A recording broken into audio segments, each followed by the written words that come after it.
Hello listeners, IT হাউসের পক্ষ থেকে আমি এম এ মুক্তাদির বাঁধন সবাইকে শুভেচ্ছা ও অভিনন্দন। আজকে আমাদের দ্বিতীয় পার্ট, এইসব প্রোগ্রামিং শিখি এর দ্বিতীয় পার্ট। তো আজকের এই পার্টটা অবশ্যই সবাই শুরু থেকে শেষ পর্যন্ত দেখবেন এবং বুঝবেন, এবং এটার শেষে একটা পরীক্ষার আয়োজন করা হয়েছে। সুতরাং আশা করি আপনারা সবাই এই ভিডিওটাকে একটু গুরুত্ব সহকারে দেখবেন ও বোঝার চেষ্টা করবেন। আর যদি কোনো প্রশ্ন বা সমস্যা থাকে আমাদেরকে কমেন্টস করে জানাবেন, আমি সেটা সমাধান করে অবশ্যই আপনাদেরকে দিব। এই প্রথম পর্বের পার্টটা সবাই বুঝতে পারছেন কোনটা কিভাবে কেন লিখছি। তো আমি এগুলো আগে থেকে লিখে রাখছি, কারণ এগুলো একটা বেসিক ফাংশন। আগে যেহেতু যারা প্রথমটা দেখছেন এইসব প্রোগ্রামিং শিখি এর প্রথম পার্ট, তারা অবশ্যই এটা বুঝতে পারছেন, এগুলো অবশ্যই লিখতে হবে। তো আমি এইগুলো আগে থেকে লিখে রাখছি। এখন প্রোগ্রামটা হবো সেটা, এখানে ইন্ট টাইপের কিছু ভেরিয়েবল দিয়ে দেব, এ বি সি।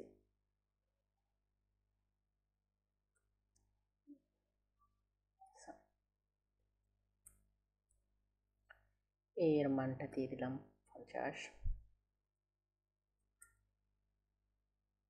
বি এর মানটা দিয়ে দিলাম 60,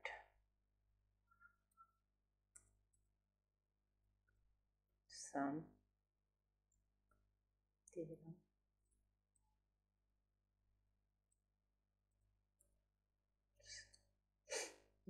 হচ্ছে এ প্লাস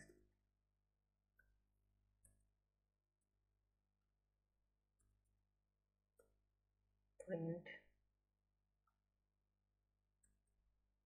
হচ্ছে সাম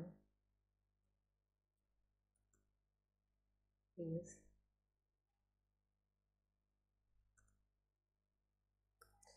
percentage t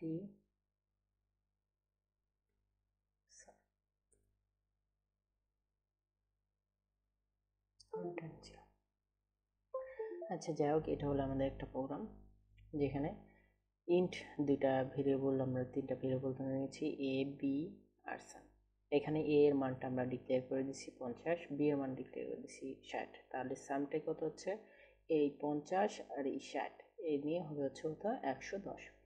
তাহলে প্রিন্ট, এখানে আমাদের প্রিন্ট করে দেখাবে। এটা যেহেতু সব ভিতরে আমরা কিছুই দেখতে পাবো না, তাহলে কি দেখতে পাবো, সেটা হচ্ছে প্রিন্ট সাম ইজ পার্সেন্টেজ। এখানে পার্সেন্টেজ কেন, এটা প্রশ্ন অবশ্যই আসতে পারে।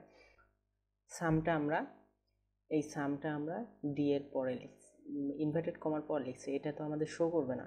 তাহলে এই পার্সেন্টেজটি কি শো করবে, অবশ্যই করবে না। এই পার্সেন্টেজ ডি এর কাছে আমাদের এই সামটা শো করবে। সামটা কত, এই যে এইটা এ যোগ বি, এই এ যোগ বি, এই এ যোগ বি মানে 110 এখানে আমাদের শো করবে।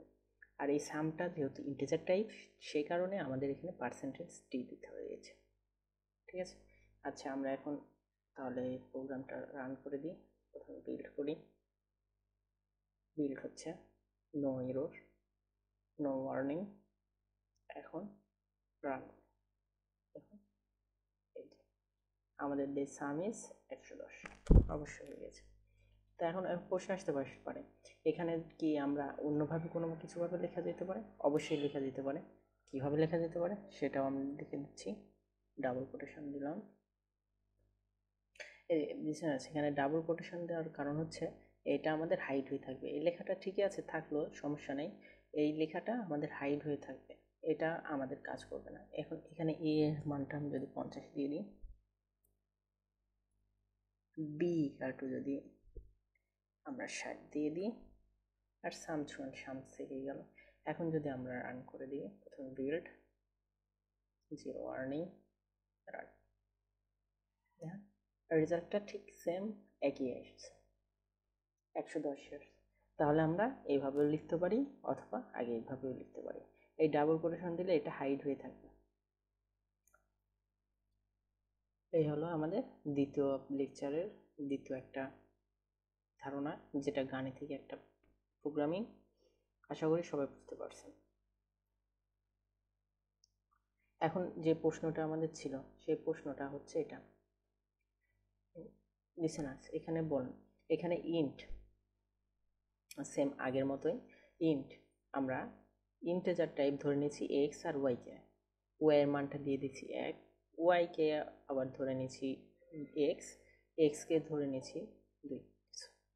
এটা ইন্টেজার টাইপ, এক্স আর ওয়াই ইন্টেজার টাইপ, এক্সকে ধরে নিয়েছি 1, ওয়াইকে ধরছি এক্স, এক্সকে ধরছি 2।